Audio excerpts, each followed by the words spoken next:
नमस्कार, मैं हूं पवन त्यागी।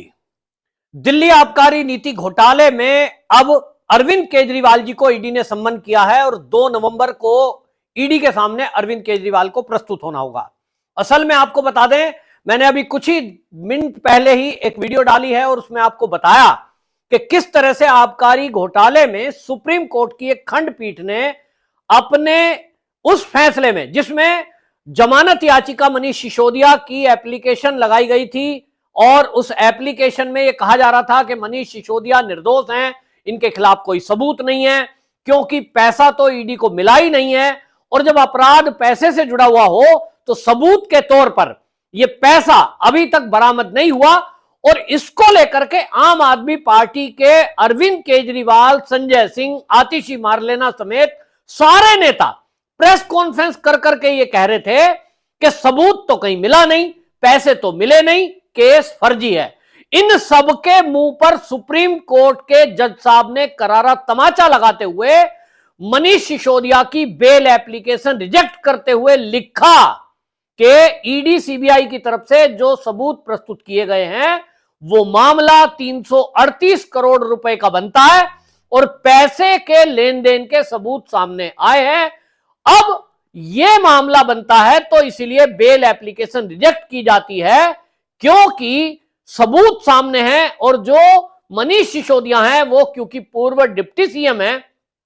हाई प्रोफाइल नेता हैं, सबूतों के साथ छेड़छाड़ हो सकते हैं। और इसी बिना पर आपको बता दूं, यह पहली बार नहीं है कि सुप्रीम कोर्ट में जस्टिस खन्ना ने यह टिप्पणी की हो। निचली अदालत से लेकर के हाई कोर्ट और सुप्रीम कोर्ट में भी यह बार बार हुआ है कि मनीष सिसोदिया जब जब बेल एप्लीकेशन लेके गए, लगभग 6 बार इनकी बेल एप्लीकेशन रिजेक्ट हो चुकी। और आपको बता दूं, यह पहली बार नहीं है, ये मार्च से जेल में बंद है और हर बार आम आदमी पार्टी के नेता वो ये कहते हैं मनीष सिसोदिया तो निर्दोष है। अब मामला यह है कि अरविंद केजरीवाल को जो ये सम्मन किया गया है, इस पर सीधी बात यह है कि सुप्रीम कोर्ट के फैसले के आने के बाद उस फैसले को ईडी ने स्टडी किया और स्टडी करने के पहले ही, जैसा मैं पहले भी वीडियो में बता चुका हूं कि ईडी ने यह तैयारी कर ली थी क्योंकि पिछली हियरिंग में सुप्रीम कोर्ट के जज साहब ने ही यह बात उठाई थी कि जब ईडी और सीबीआई ये सबूत प्रस्तुत कर रही है, जब ईडी सीबीआई को कोर्ट ने यह पूछा कि आप कह रहे हैं कि आबकारी नीति में घोटाला हुआ और उस घोटाले में जो 5% से बढ़ाकर कमीशन 12% किया गया,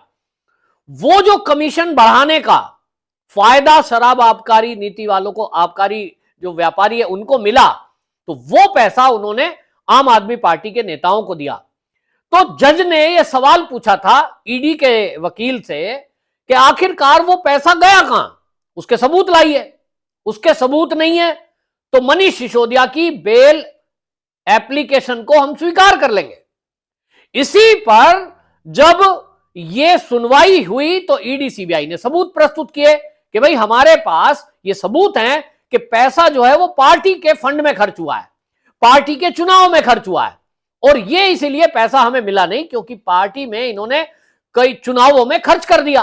तो खर्च कहां कहां किया उसकी डिटेल कोर्ट पर प्रस्तुत रखी गई और इसीलिए यह मामला जो अभी तक 100 करोड़ का बताया जा रहा था, ये जो सबूत ईडी और सीबीआई ने प्रस्तुत किए हैं जज साहब के सामने, वो 338 करोड़ के निकले। अब जैसे ही यह फैसला आया, और इसमें आपको बता दें जस्टिस जो है संजीव खन्ना ने जो ये टिप्पणी लिखी, 338 करोड़ के इस लेन देन का लिंक मिला है, इसलिए हम मनीष सिसोदिया की बेल याचिका को खारिज करते हैं। पूरा फैसला नहीं इन लोगों ने पढ़ा, लेकिन जैसे ही ये टिप्पणी आई इसके बाद आपको बता दें पूरी आम आदमी पार्टी में हड़कंप मच गया और यह चर्चा होने लगी थी कि अब इस मामले में, क्योंकि पिछली हियरिंग में कोर्ट ने खुद कहा था जज साहब ने कि यदि ईडी और सीबीआई के पास ये सबूत हैं कि घोटाले के पैसे चुनाव में खर्च किए गए, घोटाले के पैसे वो इनके पार्टी फंड में आए हैं, तो इसका मतलब पार्टी भी दोषी है। और आम आदमी पार्टी कोई व्यक्ति तो है नहीं, वो एक संगठन है, तो संगठन के पीछे कौन लोग हैं उस पैसे को रिसीव करने वाले, उनका आवरण उगड़ना जरूरी है, उनका पता लगना जरूरी है कि वो जो आवरण ओढ़े हुए आम आदमी पार्टी, एक तो पार्टी है, व्यक्ति तो है नहीं, तो उसके पीछे जो व्यक्ति है, क्या वो अरविंद केजरीवाल की जेब में पैसे गए, क्या वो मनीष सिसोदिया के जेब में गए, या कोई प्रॉपर्टी इन्होंने खरीद ली, या फिर पार्टी के कोषाध्यक्ष की जेब में गए, किसकी जेब में गए, यह पता लगाना अब ईडी सीबीआई का काम है, और इसीलिए जज ने यह कहा कि इसके लिए आप अलग से एक एफआईआर करें और आम आदमी पार्टी को भी एक पार्टी बनाएं, क्योंकि इस सारे घपले घोटाले में मनीष सिसोदिया कह रहे हैं साहब मेरा निर्णय अकेले का नहीं था, ये तो मंत्रिमंडल का निर्णय था। अब उस मंत्रिमंडल की अगर बात करें तो उसमें तो जो है साहब आतिशी मारलेना भी आती हैं, उसमें तो इनके जो है परिवहन मंत्री गहलोत भी आते हैं। अब इस मामले में जब मंत्रिमंडल का फैसला बताकर जो मनीष सिसोदिया ने छूटने की कोशिश की, तो अब ये तो तय हुआ कि पार्टी के जो मंत्री हैं इनका फैसला है। अब पैसे पर बात अटकती है, तो पैसा जब पार्टी में खर्च हुआ तो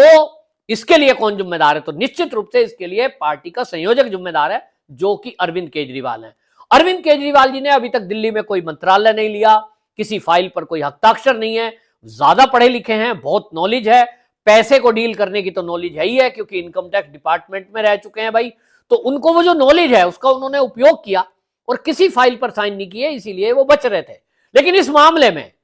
ईडी और सीबीआई ने जो बेहतरीन काम किया है, उनको लग रहा था कि पकड़ ही नहीं पाएंगे, लेकिन इन्होंने जुटा लिया, क्योंकि जो 3 सरकारी गवाह बने हैं जिसमें दिनेश अरोड़ा भी है, उसने सीधे सीधे सबूत दे दिए कि साहब 82 लाख रुपए तो मैंने पार्टी के फंड में बाई चेक दिए हैं।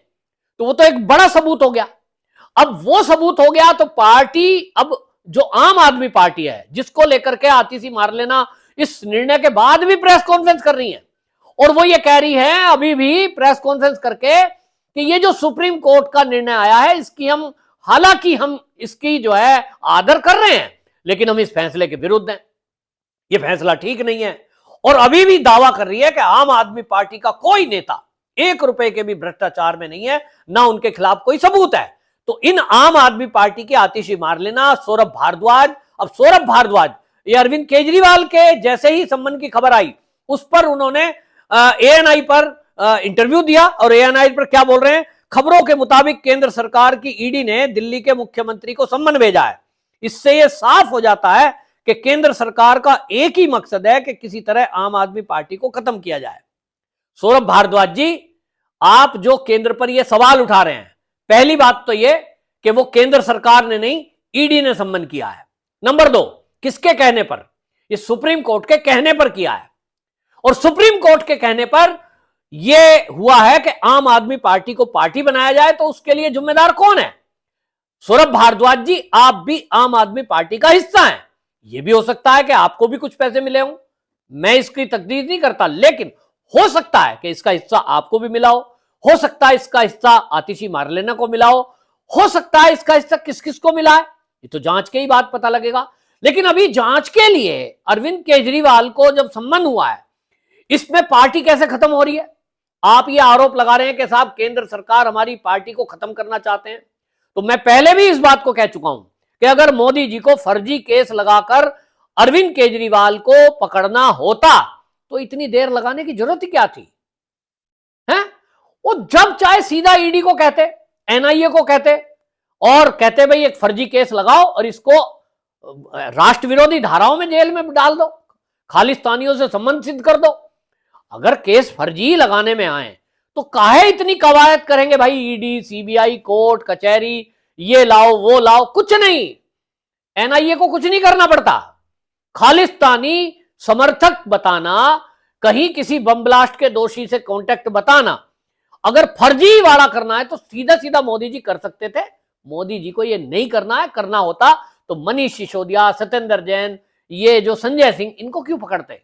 सीधा सीधा पहली गिरफ्तारी अरविंद केजरीवाल की होती, केस खत्म। लेकिन ऐसा मोदी जी ने नहीं किया। यह आपकी बौखलाहट दिखा रही है, चेहरे का उतरा हुआ रंग बता रहा है कि आप जो ये आरोप लगा रहे हैं, अब इन आरोपों में कोई दम नहीं है, ना कोई इस पर विश्वास कर रहा है। हां, जहां तक आपके ये दावे हैं कि आम आदमी पार्टी के खिलाफ एक सबूत नहीं मिला, कोई, हम सब कट्टर ईमानदार हैं, कोई सबूत नहीं है। अब सुप्रीम कोर्ट के जज साहब ने कहा है 338 करोड़, ये जो आंकड़ा है ना, ये सुप्रीम कोर्ट के जस्टिस खन्ना ने बोला है। लेकिन आप ताज्जुब देखिए, ये कट्टर ईमानदार लोग ये जस्टिस खन्ना के विरोध में हो गए, और पूरा इनका सोशल मीडिया एक्टिव हुआ। जैसे ये फैसला आया, आम आदमी पार्टी के सोशल मीडिया की टीम पर जस्टिस खन्ना का विरोध करे जाने लगा। वो जस्टिस खन्ना जिनके पिताजी भी इस बात के लिए माने जाते हैं कि वो ना कभी झुके ना कभी बिके, और ऐसे जज के वो बेटे माने जाते हैं, और जिन पर ये टिप्पणी उठा रहे हैं, जिन जस्टिस खन्ना की ये बात कर रहे हैं, वो जस्टिस खन्ना, उनका भी जो रिकॉर्ड रहा है वो इस तरह का है कि वो पॉलिटिकल पार्टी के तो कभी फेवर में रहते ही नहीं है।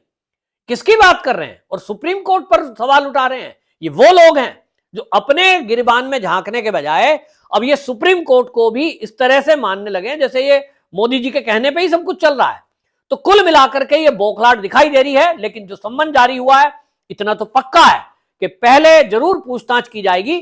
आम आदमी पार्टी के खाते खंगाले जाएंगे, और इस खाते खंगालने में कानून के जानकारों का कहना है कि आम आदमी पार्टी की पूरी तरह मान्यता रद्द होगी, क्योंकि पार्टी फंड में जो पैसा गया है इसमें हलफनामा देखा जाएगा जो चुनाव आयोग में इन्होंने दिया है, चुनाव में जो पैसा खर्च किया है उसमें अगर अनियमितता पाई जाएगी तो उसके लिए जिम्मेदार अरविंद केजरीवाल जी होंगे। हां, यह बात अलग है, जैसे अरविंद केजरीवाल जी अभी तक जेल जाने से बचे रहे, संजय सिंह जेल गए, मनीष सिसोदिया जेल गए, सत्येंद्र जैन जेल गए,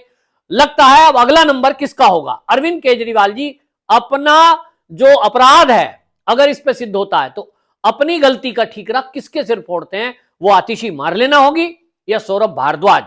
या गहलोत? ये देखने की बात होगी, लेकिन इतना तो तय है कि अब लोग ये कह रहे हैं सोशल मीडिया पर कि अरविंद केजरीवाल की भी दिवाली अब जेल में मनने वाली है। ये तीनों लोग, चारों लोग मिलकर के अब दिवाली जेल में मनाएंगे, और ये पहली बार होगा कि किसी राज्य का मुख्यमंत्री, उप मुख्यमंत्री, उनके सांसद और उनके स्वास्थ्य मंत्री वो अपनी बनाई हुई यानी अपने ही राज्य में अपनी जेल के अंदर बंद होंगे, और वो भी कट्टर ईमानदार कहे जाने वाले एक भ्रष्टाचार के आरोप में। अब तो क्योंकि कोर्ट की टिप्पणी है, ये नहीं कह सकते कि ये आरोप है ईडी के, अब तो सुप्रीम कोर्ट के जज साहब की टिप्पणी है। तो अरविंद केजरीवाल जी की दिवाली क्या जेल में मनेगी? ये बड़ा सवाल है। आप अपना कमेंट जरूर लिखें, और आम आदमी पार्टी की वो पोल भी खोलें, इसको शेयर जरूर करें जो वो झूठ फैला रहे हैं कि हमारे खिलाफ तो कोई सबूत मिला नहीं है, जबकि कोर्ट के जज साहब ने ये लिखा है, अपने जजमेंट में लिखा है कि 338 करोड़ रुपए के भ्रष्टाचार के सबूत मिले हैं। वंदे मातरम।